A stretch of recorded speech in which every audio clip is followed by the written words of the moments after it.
We're going to call this session Doha Chips. And I'm really looking forward to a fantastic conversation with an excellent panel here who's just been introduced. And I'm going to start with Sheikh Ali and just sort of say, why Doha? Why Qatar? What makes this spot so special that you're now the $2 billion man? No. I understand that Invest Qatar now has a lot more money to spread around. You know, focused not only really on the chip industry, but really changing the ecosystem here, not only for talented entrepreneurs, but when we're talking about the chip industry and research and design, Moore's Law, producing some of the most advanced chips to achieve a future, this is a serious, hard effort. So I just want to start with you, why here, and what are you doing to do the heavy lifting? Thank you very much. I mean, I just want to preface this discussion is that I'm the only non-engineer on this panel. It's okay, you have money. Yeah, I mean, I'm a government employee. Yeah. We'll put it at that. And so, you know, I mean, maybe I'll take a step back and kind of, you know, why is this industry important? And that goes really back to the... Well, we know why the industry is important. Why is it important for us? Yeah. And that really goes down to the Qatar national vision. So we have a mission statement. And the mission statement is we want to create what we call a knowledge-based economy, where human resources is what powers our future growth vis-a-vis our natural resources. And that is where we come into building new clusters. And semiconductor industry, semiconductors, and you would agree with me, is hard. Yes. Yes. It's hard, and the value chain is deep. Now, there are, if I draw the long-term bullish case for Qatar, it'll be around three main underlying factors: energy competitiveness, not just in cost, but the sustainability profile of our base load, where 30% solar, 70% gas with carbon sequestration at the source. Second, availability of capital. Now, I don't have $2 billion. The QIA announced the expansion of the Fund of Funds initiative, which seeks to, say, revitalize the venture cap ecosystem. Now, that also will have an indirect impact to what we're doing when it comes to building out new clusters, spinning out new ventures, and they would need some support in terms of capital availability throughout the venture life cycle. We also have other basically funding programs. One that we administer directly at Invest Qatar is our National Incentives Program. And that is with a total financial envelope of almost $1 billion. Now, we are today around 70% committed within that overall financial envelope in 18 different projects across various different sectors. Public sector funding could go, could bridge the gap to a certain level. I think the real kind of key indicators to see private sector capital deployment, and when that eclipses public sector capital, we kind of know that we're making the right bets. And thirdly is human capital. So these are the three factors. Human capital, we've invested quite a lot in our own domestic educational infrastructure. We also attract a lot of capital, where in the past Qatar was a stepping stone for human capital and talent from Central Asia, South Asia, the wider Middle East. Today, we're moving in a direction where it becomes the end destination in itself.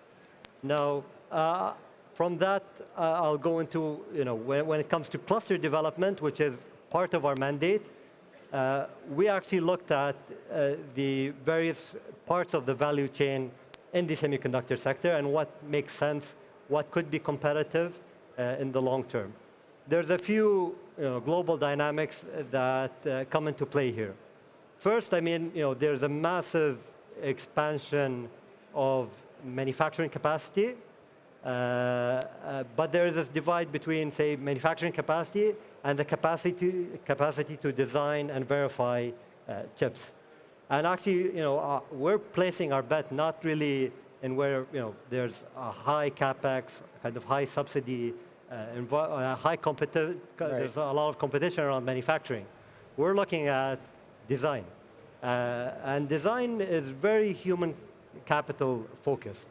Now that really started when we looked at our domestic universities, the programs that are there, some great IC design programs. We talked to the students, trying to bridge the gaps that exist there, whether it's access to manufacturing, collaboration with different RTOs and private sector enterprises.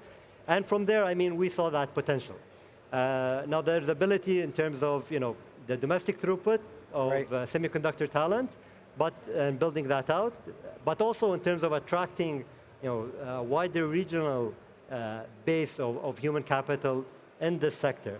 That Qatar has some natural pull factors, and this industry, I mean, with French shoring, near shoring, Qatar is mostly in the French shoring sector. We're friends with many countries and businesses.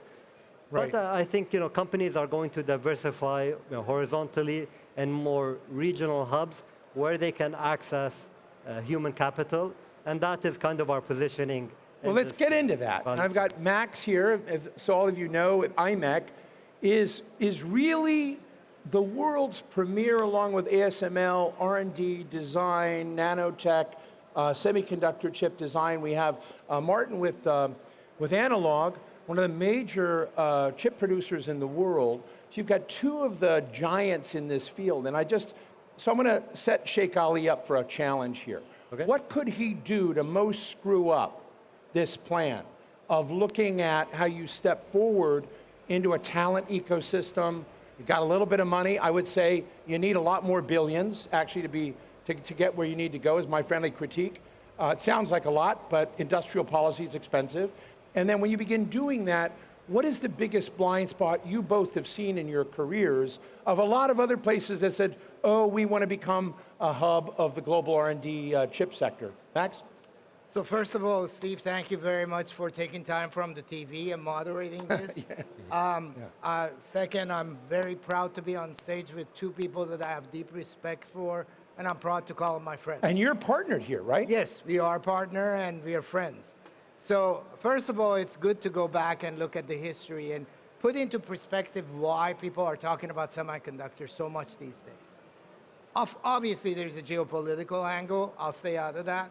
But semiconductors the first transistor was invented in Bell Labs in 1947. Right. It took 11 years into 1958 for Jack Kilby to create the first integrated circuit to put a bunch of transistors together. So that was 11 years.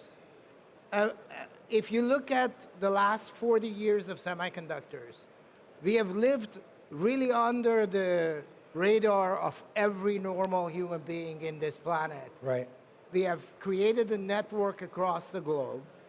There are people that were focused in science and semiconductor, they designed it. About 10 years ago, I remember there was this saying that data is the new oil. And people obviously didn't care where the data come from and how did it get crunched. Fast forward to COVID. People couldn't buy washing machines and cars because of a chip. Now all of a sudden everybody realized, oh my God, what is this thing? And fast forward a few years past COVID to AI. And then people see NVIDIA, they go, what is this beast that is so expensive? Now everybody knows what semiconductors are. So that's a little bit, and let me put it into perspective for you. The first 40 years, all the way up to 2024, these are statistics from ChatGPT, so blame them. The semiconductor industry was about $700 million. The projection is for by 2030, it will be $1.6 trillion. Right. So look in the next 4 years, that is the growth that is equal to last 41 years. And then you question why people want to have it in their home, in their country. The question then becomes, where do you start? It's a very complicated process. For those of you who don't know, the bleeding edge which we worked on 5, 6 years ago, today is 3 nanometers, 2 nanometer in risk production. For those non-engineers, That's really small. It's very It's small. tiny. A nanometer Super is small. 1/3000th of your hair thickness. So we print and put all I mean, of the world is basically competing in the 7. I mean, at the top end is 7. You're already Oh, we are stages we are beyond way down there because we have to be. That's our role. But if you look at it, if every country needs, if this is as important as bread Right. these days, how many countries do you know that don't make bread? Everybody makes their own bread. So semiconductors also need to be nascent to every country. The question is, what part of it do you want to start? His business is very hard to do. They have their own fabs. They do analog mixed signal. If you look at the He product makes line, stuff. he makes stuff. Yeah. But if you look at how easy it has become to make chips with AI, a company with 10 people can actually design a custom chip. It is fascinating what we crunch to put out the AI has now helped us make more of them and more sophisticated versions of it. So I met yesterday with Her Highness Sheikh Musa, Qatar Foundation, and they have built a foundation for science and technology with developing talent. And Invest Qatar is trying to bring layer by layer. They are not going all the way to the top Right. layer without building the bottom layer. The bottom layer is the talent. They created Hamad bin Khalifa University, Right. Qatar University. There is Carnegie Mellon here. So they are trying to nurture talent from all the neighboring countries. That's why we're attracted here. Look at the standard of living. Look at the peacefulness of the country. The country is trying to create peace all over the place. So there is a lot to be said for Qatar for bringing talent. The next thing after the talent, you don't build a fab. Right. You try to teach that talent how to design chips. And that's what we are here for. I see. And then from there on, the progression starts. And these guys being here could help accelerate that, could help create, plug into the innovation where if you look at the differentiating factor on a startup that is a billion-dollar unicorn versus the one that is not, the billion-dollar one is a combination of hardware, software. That's the differentiator. And these guys make the main part of semiconductor differentiator that is not possible to be made elsewhere. Right. Martin, I'm going to come in, but as you talk, I want to tell Sheikh Ali as well. I think that the talent equation, which Qatar is investing so heavily in, is really vital. And so, as you comment, I'd want to hear about what you think the best and promising practices of building this cadre of talent really is. Because I'm going to be candid, in the United States, we've gone up and down that curve. Yeah.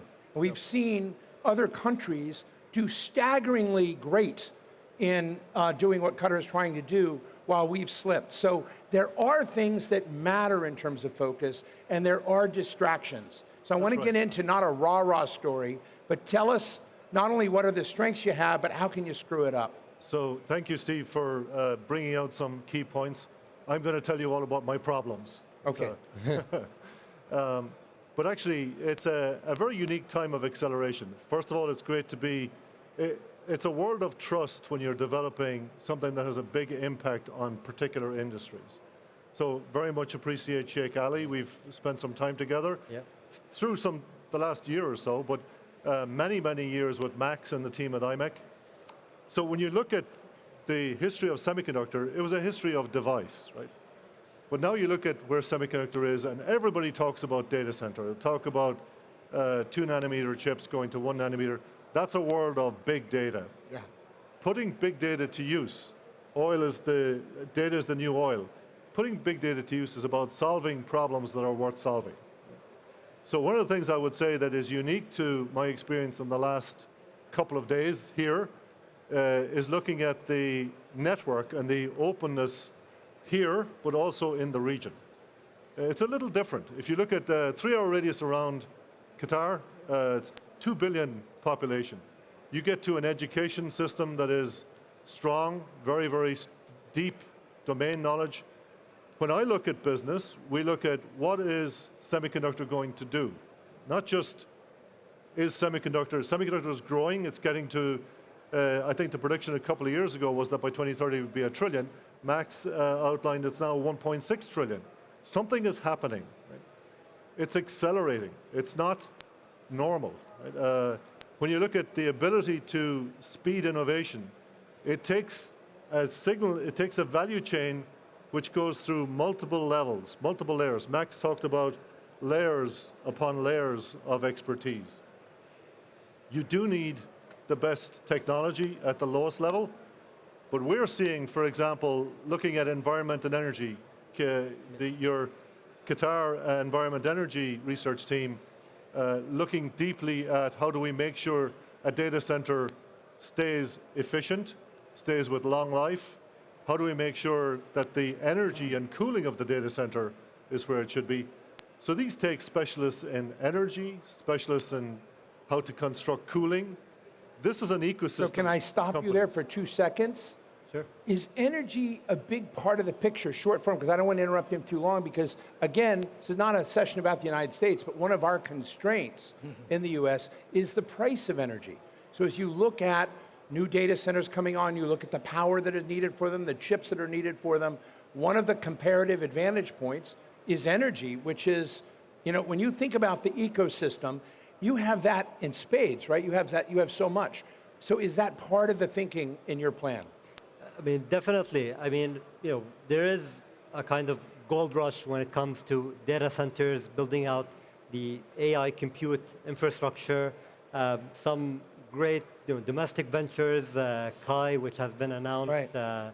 and which is almost a $20 billion venture on building that infrastructure out, and also that is tied into the energy competitiveness. But I think also the advantage that Qatar has regionally is also the sustainability profile of our base load and the reliability in the energy infrastructure. Great. Well, I just want to make that connection real quick. Yeah. Well, So I'll come to that. Yeah, but let him finish. I interrupted him. No, and you know, part of Sheikh Ali's description there is us being able to talk to somebody who has a problem with corrosion in the supply of energy, right? So that's a great problem.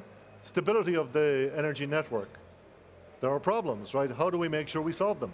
It's a collection, it's a village of companies, and that all can be hosted here.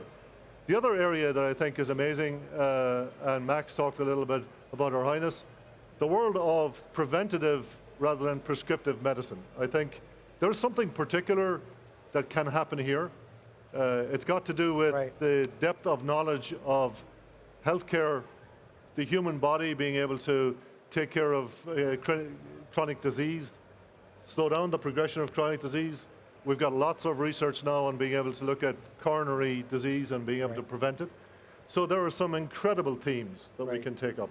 Yeah. We're here because of the quality and depth of the expertise in a global context. So are you going to invest in Qatar? We are looking. We first identified the problem. You're looking at it. We're looking very is it tilting yes? I wouldn't be here just for to hang out with me. It's great to have a discussion with you, Steve. Yeah. But we're here. You're kicking the tires here. So, in 1 minute, what would put them over and make this a place that would be yes, and what would they need to still build to make it worthy of your investment? Well, I think if the team here started to do the opposite to what they're doing, that would convince us not to come. So that's good. You know, it's an open. They have an open attitude to talent, which so is it's only downhill if you screw up. That's great. No, I mean, look, sometimes the end destination is not clear cut, right? I mean, you look at what are the problems? How can I solve them? And so what they're doing, whether it's some domestic use cases for sensors and chips on data centers, on energy infrastructure, healthcare. I mean, these are problems that we can help solve with our partners, and that creates, I think, a basis for the entire industry and ecosystem to grow. Yeah. Let me jump to Max. We have a few minutes left, Max. You You are genuinely one of the early architects of this industry. Yes. It's been in it for decades. Yes. And decades in this sector is like hundreds of years in any other sector, right? Because you're kind of, it's like cat lives or dog lives. You have a very long life. But I guess when I went to Taiwan in the 1990s and I met the early players in the semiconductor industry in Taiwan, which is now the world's leading players, right? In addition to ASML in the Netherlands, et cetera. The people I met, the founders, were essentially Taiwanese, many Taiwanese Americans who had served in the US Air Force. They were engineers that came out of this. They rooted in Taiwan. That was where their experience came from, out of the military, industrial complex. And I've always been interested in that talent story. You just talked about AI being the partner. Are you able to leapfrog today that kind of experience that was so vital to the world's biggest golden goose laying the golden egg today? And as you look forward, again, to give our friend Sheikh Ali great counsel, what are the key things in terms of that AI adjunct design process to help turn Qatar into one of the leading designing platforms in the world? So if you go back, and unfortunately I can't hide my gray hairs, and I remember it, there was a time... I can get you some hair dye. Yeah, thank you, I can use it.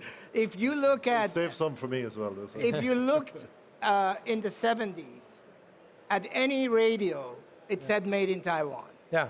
So inherently, they had a nascent market that they developed transistors and chips for. Right. Yeah.